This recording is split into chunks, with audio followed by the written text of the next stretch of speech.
Hello everyone, I hope you all are fine. So ये हमारी second video है time of supply of goods की. जैसा मैंने बताया था, इस वीडियो में हम डिस्कस करेंगे सेक्शन 12 सब सेक्शन 3 जो कि बताता है time of supply in case of RCM of goods. RCM का यहाँ पे मतलब है reverse charge mechanism. Reverse charge mechanism उसे बोलते हैं जब गवर्नमेंट जीएसटी चार्ज करेगी सप्लायर से नहीं, रिसीवर से. और जो नॉर्मल केस होते हैं उसमें जो गवर्नमेंट चार्ज करती है जीएसटी वो सप्लायर से करती है, उसे बोलते हैं फॉरवर्ड चार्ज मैकेनिज्म. लेकिन रिवर्स चार्ज मैकेनिज्म में जो जीएसटी चार्ज करती है गवर्नमेंट वो रिसिपिएंट से करेगी इंस्टेड ऑफ सप्लायर. तो इसमें हम बात करेंगे टाइम ऑफ सप्लाई क्या होगा अगर रिवर्स चार्ज मैकेनिज्म का केस है. तो in case of RCM of goods जो टाइम ऑफ सप्लाई होगा वो अर्लियर होगा.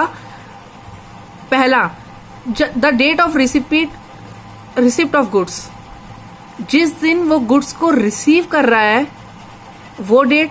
दूसरा, date of payment made is enter in the books of account, जिस दिन पेमेंट करी है रिसिपिएंट ने और जिस दिन उसने बुक्स ऑफ अकाउंट में उसको रिकॉर्ड करा है वो डेट. या फिर the date when payment was debited to his bank account, जिस दिन पेमेंट उसके बैंक अकाउंट से डेबिट हुई है वो. जैसे मैंने पहले बताया, ए जिस दिन उसने गुड्स रिसीव करे. दूसरा, जिस दिन पेमेंट को एंटर करा है बुक्स ऑफ अकाउंट में रिकॉर्ड कर लिया है. या the date when payment was debited to his bank account, जिस दिन पेमेंट डेबिट हुई उसके बैंक अकाउंट में. या फिर सी पॉइंट बताता है 31st day from the date of issue of invoice by the supplier,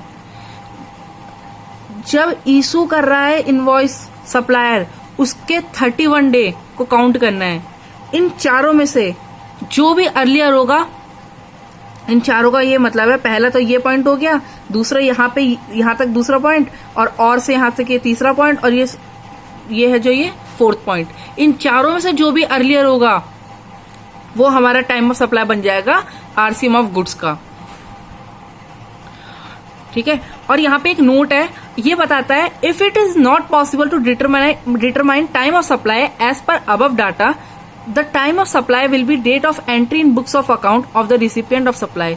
अगर हमें इनमें से किसी की भी जानकारी नहीं दी गई है तो इस केस में जो टाइम ऑफ सप्लाई बनेगा वो क्या बनेगा, जिस दिन वो डेट ऑफ एंट्री मतलब जिस दिन वो रिकॉर्ड कर रहा है अपनी बुक्स ऑफ अकाउंट में, कौन कर रहा है, रिसिपिएंट, वही हमारा टाइम ऑफ सप्लाई बन जाएगा अगर हमें कोई भी जानकारी नहीं दी गई है इससे रिलेटेड. आई होप आपको ये समझ में आ गया हो ये पॉइंट. आइए अब एक एग्जांपल देखते हैं जो कि रिलेटेड है आरसीएम से. X limited wins an auction held by the HP government. HP government मतलब Himachal Pradesh government, for buying second hand furniture and goods as scrap. The value of such furniture and scrap is 5 lakh rupees and rate of GST is 18%.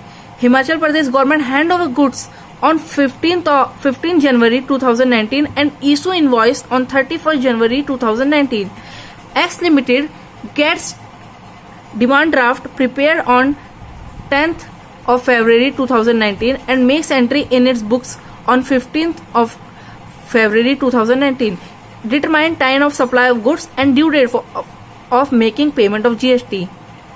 इसमें हमें यह बताया गया है कि x limited है, उसकी हैंड फर्नीचर और गुड्स की बोली लगी थी जिसमें एक्स लिमिटेड ने वो ऑक्शन जीता था.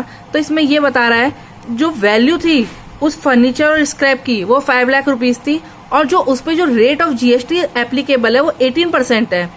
हिमाचल प्रदेश गवर्नमेंट जो हैंड ओवर कर रहा है गुड्स को वो 15 जनवरी को कर रहा है. याद रखिए, पहला केस क्या था, जिस दिन गुड्स को वो रिसीव कर रहा है, पहला क्या केस है 15 जनवरी, और जो इशू कर रहा है इनवॉइस वो कब कर रहा है 31 जनवरी. ठीक है, इसका भी देखेंगे पॉइंट. और एक्स लिमिटेड ने डिमांड ड्राफ्ट बनाया है, कब बनाया 10 फरवरी 2019 को. ठीक है, और एंट्री कर रहा है बुक्स में कब 15 फरवरी 2019 को. ठीक है, अब इसमें टाइम ऑफ सप्लाई निकालना है. तो सबसे पहले देखिए,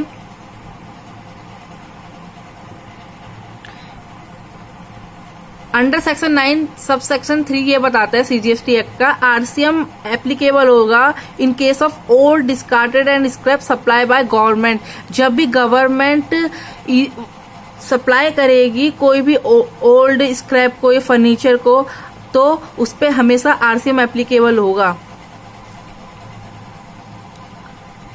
तो इसमें जो टाइम ऑफ सप्लाई होगा वो कैसे कैलकुलेट होगा, देखिए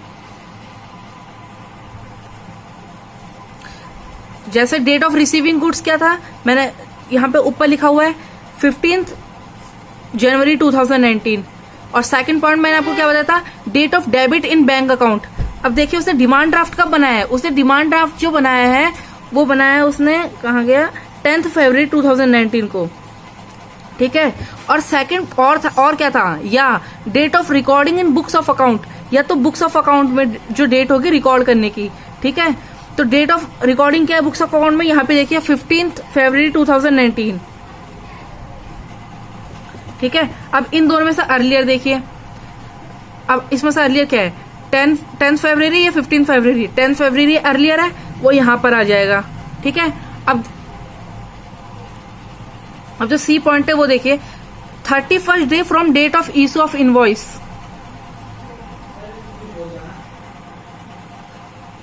तो वो इशू इनवॉइस कब कर रहा है, इनवॉइस को इशू कब कर रहा है, वो इनवॉइस को इशू कर रहा है एंड इशू इनवॉइस ऑन 31 जनवरी, 31 जनवरी को इशू कर रहा है। तो यहां से हमें 31 डे लेने हैं, ठीक है। 31 जनवरी को वो इशू कर रहा है, और यहां से अगर आप 31 डे इसमें जोड़ोगे तो वो अप्रोक्स आएगा 3 मार्च 2019, ठीक है। तो अब इनमें से अर्लियर देखिए, इन तीनों में से अर्लियर क्या आता है, सबसे पहले 15 जनवरी, 10 फरवरी या 3 मार्च सॉरी। तो इन तीनों में से जो अर्लियर है वो हमारी 15 जनवरी 2019 अर्लियर है। तो इस केस में जो टाइम ऑफ सप्लाई होगा वो हो जाएगा 15 जनवरी 2019, और जो ड्यू डेट होगी फाइलिंग ऑफ जीएसटी रिटर्न और मेकिंग पेमेंट ऑफ जीएसटी क्या होगा, वो अगले महीने उसके जहां हमारा टाइम ऑफ सप्लाई फॉल करेगा उसके अगले महीने की 20th डे। तो क्या होगा 20th फरवरी 2019। आई होप आपको ये एग्जांपल समझ में आया होगा। अगर आपको इससे रिलेटेड, इस पॉइंट से रिलेटेड या इस टॉपिक से रिलेटेड कोई भी डाउट होता है तो आप मुझसे जरूर पूछ सकते हैं। तो अब हम बात करेंगे सेक्शन 12 सब सेक्शन 4 जो कि बताता है time of supply in case of voucher for goods. Voucher से रिलेटेड जो भी टाइम ऑफ सप्लाई हम कैसे कैलकुलेट करेंगे। तो सबसे पहले बात करते हैं, इसमें 2 केस लेंगे। सबसे पहले केस ए की बात करते हैं। When supply of goods can be identified then time of supply will be date of issue of voucher. अगर हम सप्लाई ऑफ गुड्स को आइडेंटिफाइड कर पा रहे हैं कि गुड्स किस टाइप के होंगे, तो उस केस में जो टाइम ऑफ सप्लाई होगा वो date of issue of voucher होगा। जिस दिन इशू कर रहा है वाउचर को वो हमारा टाइम ऑफ सप्लाई होगा। अब देखते कैसे, एग्जाम्पल देखते, एग्जाम्पल से ज्यादा क्लैरिफाई होगा। जैसे employer gives a voucher of Raymonds limited to employ worth 2000 rupees. Employee can purchase a shirt by use of this voucher from any Raymond store. Voucher was issued on 18th January 2019 and employee purchased shirt on 31st March 2019. अब देखिए इसमें ये एक specific goods के लिए बात कर रहा है जिसको हम इजिली पहचान पा रहे हैं। यहाँ पे गुड्स आइडेंटिफाइड है, जैसे कि वो बता रहा है कि एम्प्लॉय परचेज कर सकता है शर्ट को। तो यहाँ पे आइडेंटिफाइड है, पता चल रहा है ना हमें कि हाँ वो शर्ट को परचेज कर रहा है। तो ये केस ए बनेगा, ठीक है, जहां पे वो आइडेंटिफाई कर पा रहा है गुड्स को। तो उस सिचुएशन में क्या होगा, जो date of issue of voucher है उसे ही हम टाइम ऑफ सप्लाई मानेंगे। तो इस सिचुएशन में जो हमारा टाइम ऑफ सप्लाई होगा वो हमारा होगा 18 जनवरी 2019। ओके, आई होप आपको ये एग्जांपल समझ में आया हो। एक बार देख लेते हैं। When voucher was issued we could identify the product for which it could be use since the product could be identified. Date of issue of voucher is 18 January 2019। Okay, और यही हमारा टाइम ऑफ सप्लाई होगा, क्योंकि जिस दिन voucher को वो issue कर रहा है उसी दिन हम टाइम ऑफ सप्लाई मानेंगे, जिस दिन वो वाउचर को इशू कर रहा है। आई होप आपको ये एग्जांपल समझ में आया हो। अब एक और, अब केस बी की बात करते हैं। If the supply of goods can't be identified then time of supply will be date of redemption of voucher. अगर हम सप्लाई ऑफ गुड्स जो है उसको आइडेंटिफाई नहीं कर पा रहे हैं कि वो एम्प्लॉय या फिर जो कोई भी हो, कोई भी अदर पर्सन हो, वो क्या परचेज करेगा, हमें पता ही नहीं, वो कुछ भी परचेज कर सकता है, तो इस केस में जो टाइम ऑफ सप्लाई हमारा होगा वो रिडम्पशन ऑफ वाउचर माना जाएगा। ओके, इसके ऊपर एक एग्जांपल देखते हैं। जैसे ये बताता है, employ issue a voucher worth 10,000 rupee to employ can purchase any product by use of voucher at Shoppers Stop. Okay, ये एक दुकान का नाम है, मान लीजिए शॉपर्स स्टॉप। वहां से वो कुछ भी 10,000 रुपए तक का सामान खरीद सकता है। तो इस सिचुएशन में जो हमारे गुड्स है वो आइडेंटिफाई नहीं है कि एम्प्लॉय क्या खरीदेगा, वो कुछ भी खरीद सकता है, उस स्टोर से कुछ भी खरीद सकता है। इसलिए यहाँ पे जो हमारे जो गुड्स है वो आइडेंटिफाई नहीं है, इसलिए इस केस में जो टाइम ऑफ सप्लाई होगा वो हमारा होगा जिस दिन वो रिडम्पशन करता है वाउचर को, मतलब जिस दिन वो यूज करता है वाउचर को, वो हमारा टाइम ऑफ सप्लाई माना जाएगा। वाउचर जो इशू किया गया था वो 15 जनवरी को किया गया था, और लेकिन जो एम्प्लॉय ने रिडीम करा है वो कब किया है, 27 फरवरी 2019 को। इसलिए जो हमारा टाइम ऑफ सप्लाई होगा वो हमारा 27 फरवरी 2019 होगा, और जो ड्यू डेट होगी पेमेंट की जीएसटी की वो क्या होगी, अगले महीने 20 तारीख को, तो 20 मार्च 2019। आई होप आपको इतना अभी तक क्लियर हो गया हो। अब हम नेक्स्ट टॉपिक पे बात करेंगे, जो है section 12 subsection 6, time of supply in case of interest, late fee, penalty etcetera. Time of supply हम कब मानेंगे, जब इंटरेस्ट का केस है, लेट फीस का केस है या पेनल्टी का केस है। तो ये बहुत आसान है। टाइम ऑफ सप्लाई वो हम मानेंगे जिस दिन इंटरेस्ट या लेट फीस या पेनल्टी रिसीव हो रही है, सप्लायर रिसीव कर रहा है, वही हमारा टाइम ऑफ सप्लाई माना जाएगा।